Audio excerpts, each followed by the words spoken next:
Bismillahirrahmanirrahim. Assalamualaikum warahmatullahi wabarakatuh.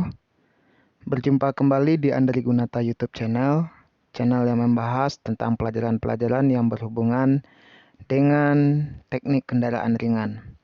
Pada kesempatan kali ini, kita akan belajar pada mata pelajaran pekerjaan dasar teknik otomotif yang diajarkan di kelas 10. Untuk topik yang akan kita bahas adalah mengenai alat ukur, yaitu jangka sorong. Jangka sorong dapat kita lihat gambarnya di sini adalah sebuah alat ukur yang merupakan alat ukur dasar yang harus dipahami dan dikuasai dengan baik oleh setiap peserta didik yang belajar di program keahlian teknik kendaraan ringan otomotif. Ada dua jenis jangka sorong. Oke, sebelumnya jangka sorong ini juga disebut dengan vernier caliper atau disebut juga dengan sigmat. Jadi ada tiga namanya, disebut juga dengan jangka sorong atau vernier caliper atau sigmat. Kemudian ada dua jenis jangka sorong. Yang pertama disebut dengan jangka sorong jenis digital, di mana dalam penggunaannya kita dapat membaca secara langsung berapa hasil pengukuran dari benda yang diukur pada layar berupa angka digital. Seperti gambar berikut, tertulis langsung angkanya 29,4 mm. Kemudian jenis yang kedua adalah yang jenis biasa atau yang jenis konvensional. Di sini dapat kita lihat dalam pembacaan hasil pengukuran dari benda yang kita ukur, kita harus membaca secara manual berapa skala yang ditunjukkan. Di sini ada dua skala. Untuk skala yang pertama disebut dengan skala utama atau disebut juga dengan skala tetap. Kemudian selanjutnya adalah skala vernier atau disebut juga dengan skala geser. Jadi dalam pembacanya kita harus membaca secara detail berapa yang ditunjukkan hasil pengukurannya baik oleh skala utama maupun oleh skala vernier. Kemudian dalam penggunaannya, jangka sorong ini dapat digunakan untuk yang pertama mengukur diameter luar. Jadi ini ada sebuah benda, kita akan mengukur berapa diameter luar dari benda ini, dari titik ini misalkan titik A ke titik B di sini. Jadi kita dapat mengetahui berapa hasil pengukurannya dengan menggunakan jangka sorong. Dalam penggunaannya yang kita gunakan adalah rahang bawah atau rahang yang berada di bawah ini. Untuk penggunaan diameter luar yang kita gunakan adalah rahang bawah. Kemudian selanjutnya adalah untuk mengukur diameter dalam. Yang kita gunakan adalah rahang atas. Jadi ini ada sebuah benda, kemudian terdapat lubang dari benda tersebut. Kita akan mengukur berapa diameter dari silinder tersebut. Misalkan ini dari titik A ke titik B dari benda yang berwarna biru, kita dapat mengukur atau mengetahui berapa diameternya dengan menggunakan rahang atas pada jangka sorong. Kemudian selanjutnya kita dapat mengukur kedalaman dari sebuah benda. Yang kita gunakan adalah bagian dipstem dari alat ukur tersebut. Nah, ini misalkan benda yang berwarna biru akan kita ukur berapa kedalamannya, dapat kita ketahui dengan menggunakan dipstem yang terdapat pada jangka sorong. Baiklah, untuk lebih jelasnya kita akan melihat materi yang berkaitan dengan vernier caliper atau jangka sorong, di mana materinya akan kita ambilkan dari buku Neostep 1 yang dikeluarkan oleh Toyota. Untuk materinya ada di halaman 15. Kita scroll dulu ke bawah.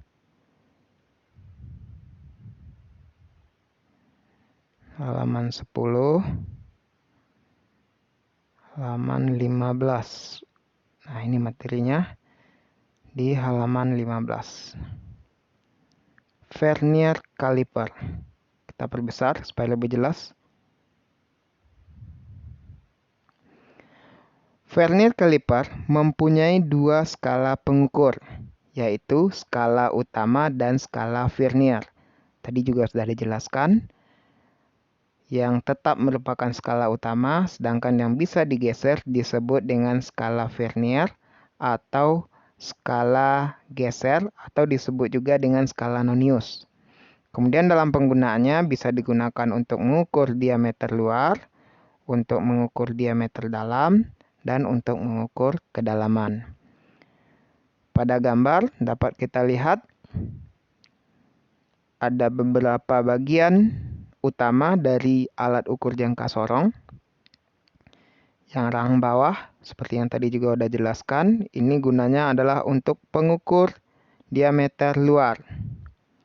Sedangkan rahang atas, kegunaannya adalah untuk pengukur diameter dalam. Sedangkan dip stem yang posisinya ada di ujung ini, kegunaannya adalah untuk pengukur kedalaman. Kemudian skala utama yang tetap yang berada di bodi dari jangka sorong. Kemudian skala vernier, ini skala yang bisa bergeser.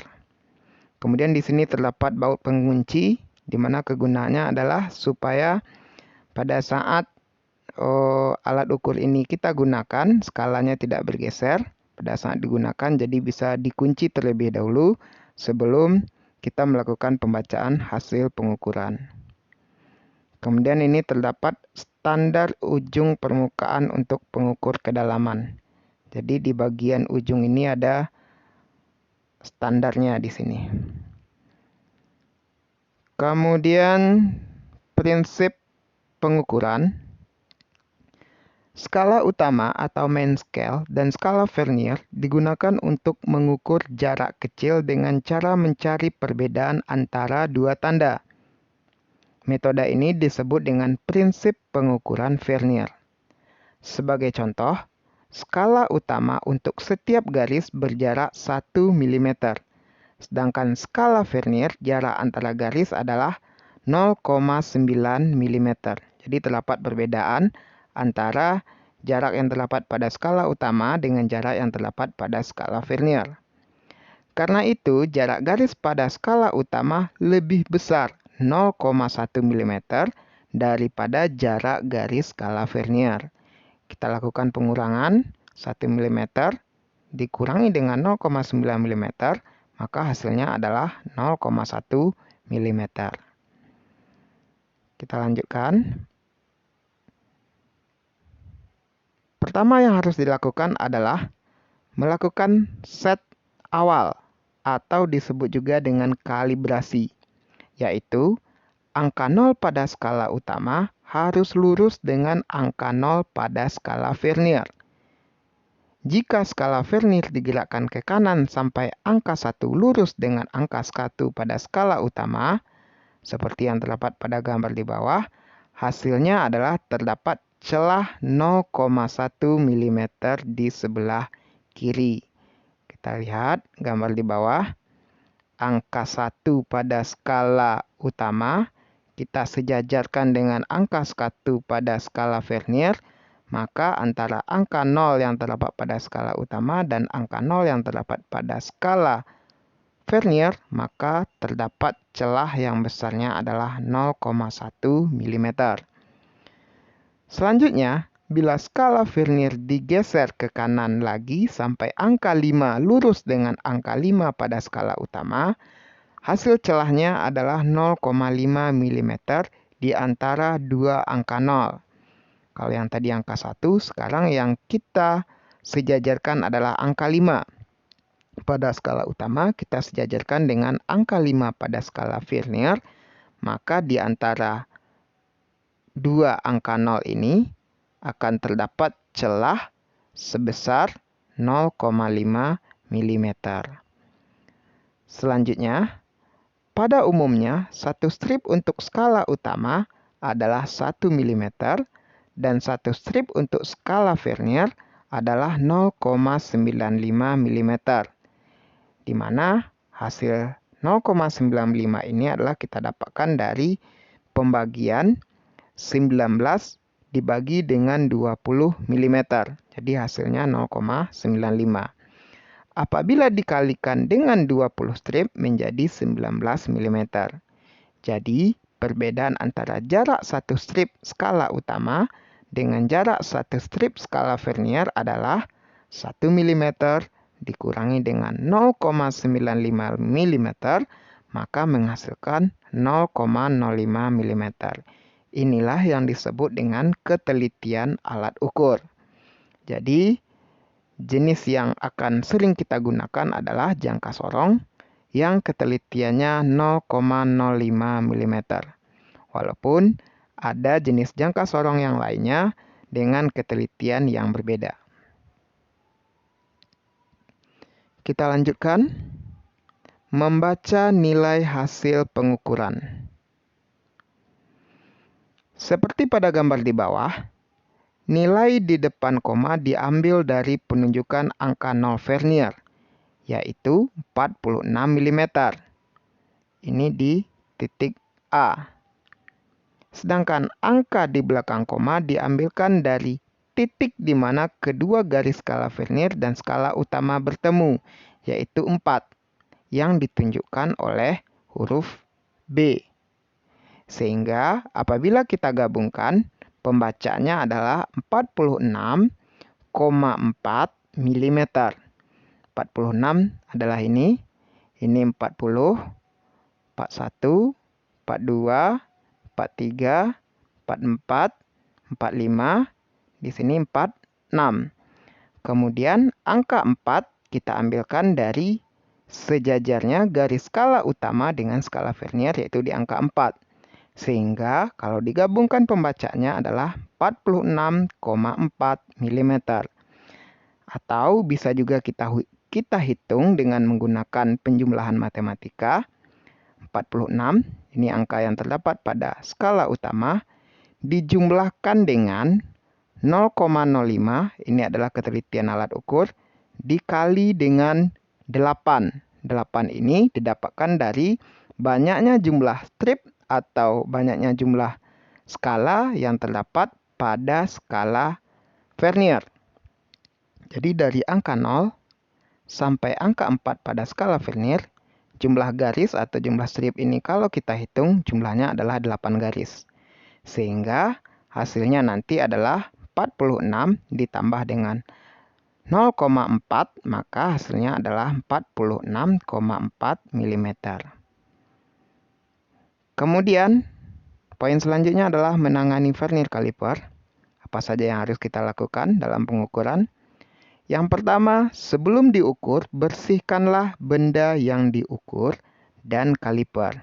Jadi kita bersihkan terlebih dahulu sehingga akan meminimalkan risiko dari alat yang macet atau dari menempelnya debu-debu yang dapat merusak alat ukur.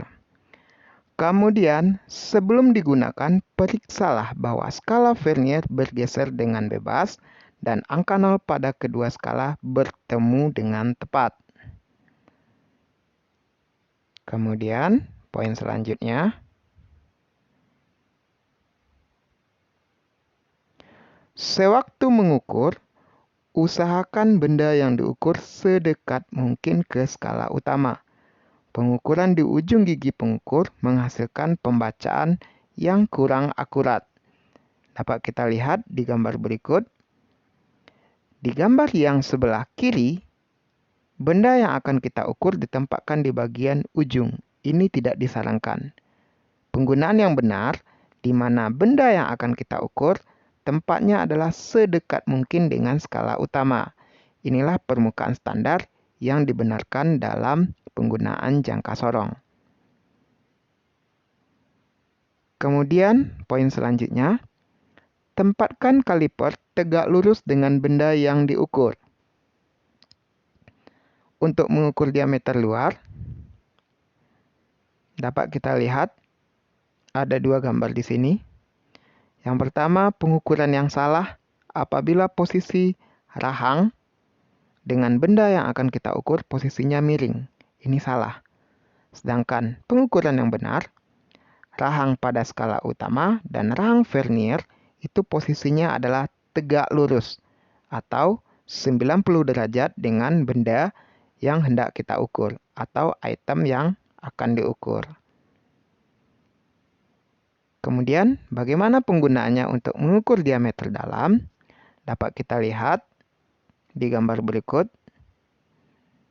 Posisinya harus benar, di mana rahang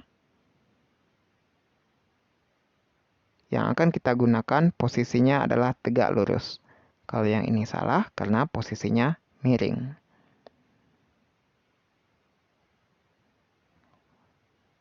Oke, selanjutnya untuk mengukur kedalaman juga sama. Posisi yang benar adalah yang tegak lurus antara skala utama dengan batang pengukur kedalaman. Bagian yang sebelah kiri adalah aplikasi penggunaan yang salah. Karena apabila miring, maka akan menghasilkan hasil pengukuran yang kurang akurat.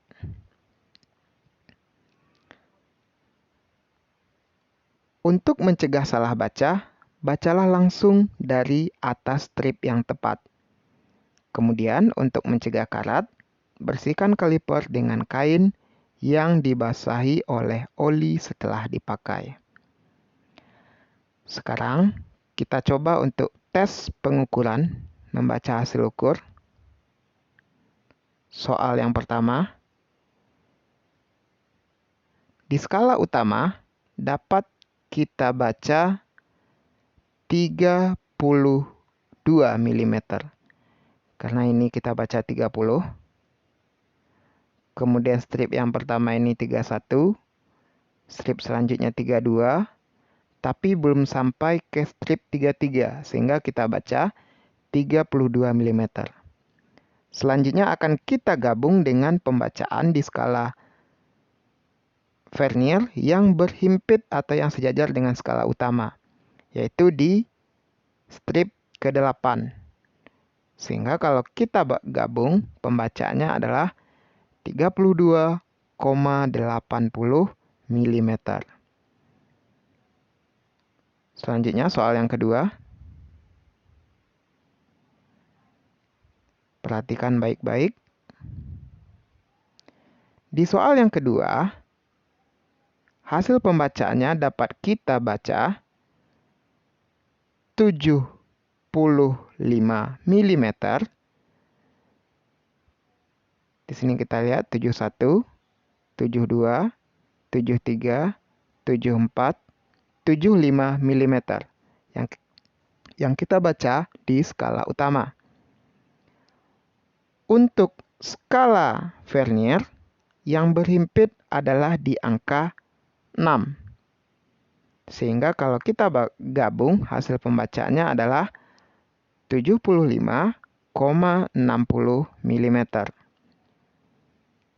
Selanjutnya, kita lihat soal yang ketiga.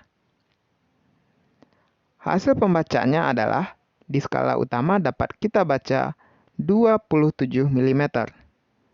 21, 22, 23, 24, 25, 26, 27. Sedangkan skala yang berhimpit di skala vernier adalah di angka 8. Sehingga kalau kita gabung, hasil pembacaannya adalah 27,80 mm. Demikianlah materi kita untuk topik jangka sorong. Untuk selanjutnya nanti kita akan mencoba menjelaskan alat ukur yang lainnya, yaitu mikrometer.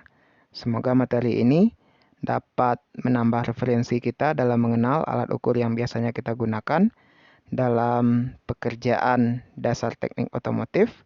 Sampai jumpa di video selanjutnya. Assalamualaikum warahmatullahi wabarakatuh.